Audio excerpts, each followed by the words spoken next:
Hello, everyone. Welcome to the Around the Big Ten podcast. I'm Mark Givler. Got Chip Minnick here with me as always. Our last few Big Ten pre-spring previews are coming this way. Purdue actually started spring ball this week. So one of the Big Ten schools is in. I think Wisconsin is on the 8th as we sit here recording this on the 6th. And then a whole bunch of schools are going to be starting next week. But we are on to Minnesota right now. The Gophers had a pretty solid year last year under PJ Fleck. They kind of sneak up on people as they usually seem to do, and sent a lot of guys. I was just at the NFL Combine last week in Indianapolis. They had a bunch of guys there. They had like 5 or 6 guys at the Combine this year. So they're losing some talent to the NFL, and that's going to bring us to kind of our first question as we hit 3 topics on every team heading into the spring. Who is going to play quarterback for Minnesota? Chip. Okay. It's one of these things where just based on, the fact that they're losing the transfer portal quarterback that they had from last season, you just referenced the NFL Combine. I would think Drake Lindsay would be the next man up, but, and I'm saying this with all respect to PJ Fleck and his coaching staff, I think it's going to be the kind of thing where you want Lindsay to earn the position. So just because he was the quarterback with the next reps in terms of the passing doesn't necessarily qualify him as being the best person to lead the Minnesota offense. So my long-winded answer is Drake Lindsay is my projected guess, but I withhold the right to be proven wrong over the course of spring practice. Yeah, Lindsay's a young guy with some talent, 6'5", 230, big. This is kind of what this is like pure Minnesota quarterback here. Yep. Like, they've really recruited these big physical quarterbacks over the years. And he's the next one up there. Has a lot of eligibility left. Looks like he's got at least 3 years, maybe 4 to play 4, maybe. I don't know that he got into enough games. So he may have 4 years left. Yes, played in 3 games last year as a freshman, just 4 or 5 for 50 yards and a touchdown. So hard to take a lot of data from that, but definitely a guy who seems to fit the profile of what they've historically looked for. Max Brosmer was a really good player for them, and actually was talking to some people at the Combine, and he's kind of one of those sneaky, like, watch out. Let's see, he may go higher than, he may not only get drafted, but he may get drafted higher than people think. He's had a very good winter.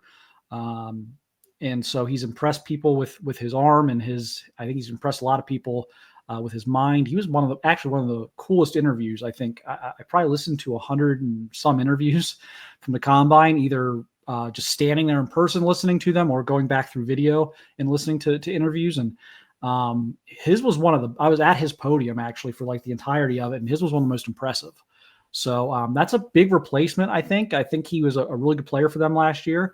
Again, NFL people seem to really like him, and was one of their kind of vocal leaders. So I think that's going to be kind of a void where you're not just replacing his talent, you're also replacing his leadership and his attitude.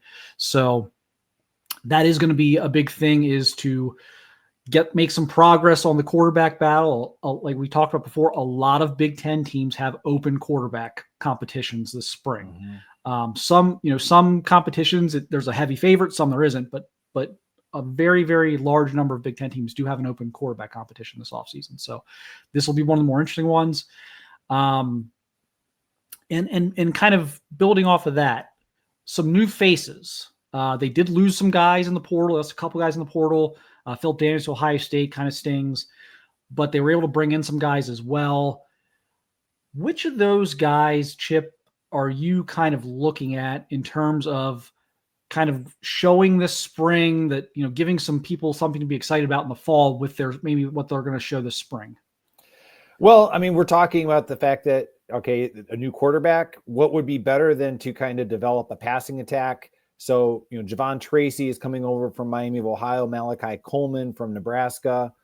I think that those are the obvious ones for me. I appreciate the fact that you talked about the loss of Philip Daniels. I agree with you that stings. It's just one of these things where I don't want to say that I take it for granted. Maybe Minnesota fans have kind of grown accustomed to the fact that, Minnesota under PJ Fleck, their offensive line, they brought in players via the transfer portal. So I'm just kind of expecting for them to just kind of pick up where they left off and have a traditionally, not super offensive line, but like a solid offensive line.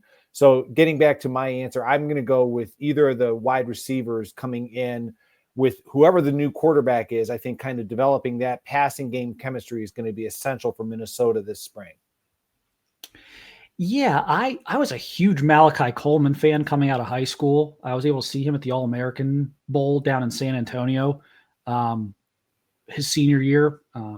And I'm a little surprised that didn't work out better for everyone at Nebraska. That just felt like that was going to be like everything was there, like the opportunity was there. I think his ability is there.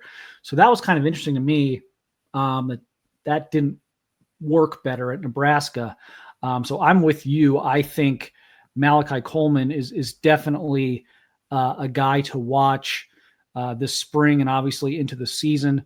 They like you said, they bring in Javon Tracy, had a great year at Miami of Ohio, was one of my big we did our like top transfer portal additions in the Big Ten. He was a guy I talked about with that. The other, I'll throw out like maybe two more names here. I really, really think the AJ Turner pickup from Marshall is important, and it's going to lead into what we're going to talk about next a little bit. But look, they've done a great job with running backs, and it's not just under Fleck. You go back to all the way like Glenn Mason. They've always had good backs, and Darius Taylor is a budding superstar. But in the Big Ten, you really need more than one. So going out and getting someone like AJ Turner, who's kind of a dynamic home run hitter, to go with Darius Taylor, in my opinion, is going to give them one of the best backfields, maybe not just in the Big Ten, maybe in college football. I think they've got a chance to have a really good running back tandem there. So that's another guy I'm eager to see, like how he's doing this spring, what the reports are there for him this spring. And then, like you mentioned, we kind of briefly hit on losing Phillip Daniels, who I think was blossoming into kind of a big time player for them, was going to be maybe one of the stars of their team moving forward. They go out, they get a Dylan Ray from Kentucky. They get a couple of different guys in from the portal. And so I'm just kind of going to throw them in as a whole, I guess, instead of just talking about one of them, but just they've got like 3 new offensive linemen, I think, in the portal. So just how those guys fit, which one stands out, if they can find that right tackle replacement. That I'm sure they had Phillip Daniels penciled in for that right tackle position. He started the last few games last year as a redshirt freshman. And so that to me is going to be a key for them is to replace him and kind of see who is emerging this spring in that role. So Chip, this brings us into our third thing, which was your creation here. And it can't, I think we've talked about it a little bit in terms of, I think we've mentioned the guys they're hoping do this, but it is, can Minnesota broaden its offense beyond Darius Taylor? Because you need more than one guy. You need to have multiple weapons on offense to really get where they want to go. Cause I think the pieces are there to be pretty good on defense. Yes. And I freely admit, in terms of like the direction of the questions, it was intentional. So, the fact that we started off with, all right, the quarterback, who is that going to be? Who's it going to wind up? The fact that, you and I are of a similar mindset in terms of the transfer portal additions with wide receivers. The reason why I asked kind of just a very open question with the idea of Minnesota broadening its offense beyond Darius Taylor is, to your point, I agree with you. I think Darius Taylor is a budding superstar. When you look at the year that he had, averaging nearly 5 yards a carry, 1,000-yard rusher, that's great. Guess what? Opposing defenses within the Big Ten, what are they going to do? They're first and foremost, any opposing defensive coordinator is going to be of the mindset that, okay, let's crowd the line of scrimmage and make things miserable and difficult for Darius Taylor, which kind of goes back to the reason why it's so important that Minnesota, if not necessarily develop a passing attack that's going to, completely upend what they want to do on offense, but, something that will allow for, kind of keeping the opposing defenses off balance. Are we going to run it? Are we going to pass it? So that's why I think it's going to be this spring. It's going to be so important for them, if not necessarily to name a starter at quarterback, to have a good idea as to who could be possibly the starter when they open up the season, and then getting those wide receivers, getting that chemistry with the quarterback, getting that cohesiveness and chemistry established, because it's going to be important for the Minnesota offense overall. Yeah, they've got to have a little balance, obviously, and they had they had pretty good balance last year. I thought it took them a little bit of time, and Max talked about that at the combine, just transferring, getting all the different pieces together, transferring in and everything else. But they've got to continue that and maybe even take it up a notch. Like Daniel Jackson was very good for them last year. He's gone at receiver. They bring in some very talented guys. I think part of this is, in terms of what we're asking, next quarterback, transfer portal additions, other guys stepping up to help Darius Taylor offensively. These are all, to me, time sensitive. They got to get off to a better start. If they want to be a 9-10 win type of team, one that competes and scares some people in the Big Ten, they can't have the slow starts. It was talked about last year how they just didn't get off to the greatest start. It took some time for the offense to gel. That can't happen again if they want to, reach their potential. So that to me these are pressing questions. That's why we're talking about them here as pre-spring questions, because I think they really got to figure this stuff out in the spring so that they can hit the ground running when fall camp opens. I completely agree. I think, it's kind of ironic that, we're talking about right before the spring. Some of the first games have been moved to Thursday nights, and Minnesota, they traditionally have been that Thursday night season opener. They open up against the University of Buffalo, and that's fine.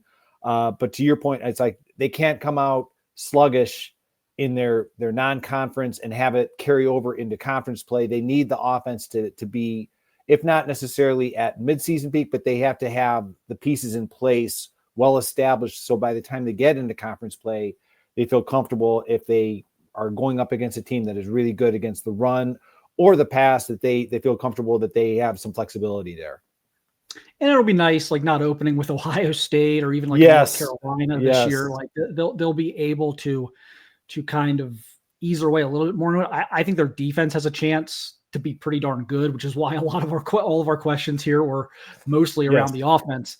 Coy Parrish is going to be a superstar if he's not already. So like they've got a lot of good things going here. And it's just, again, how quickly can they get everything to click offensively? So I think that's going to be a key, obviously, for them, is just to make sure they try and get things moving a little bit more quickly this year than last year. But Chip, any final thoughts here? We'll do a schedule analysis after the spring, but this is kind of like a dark horse team for me in the Big Ten.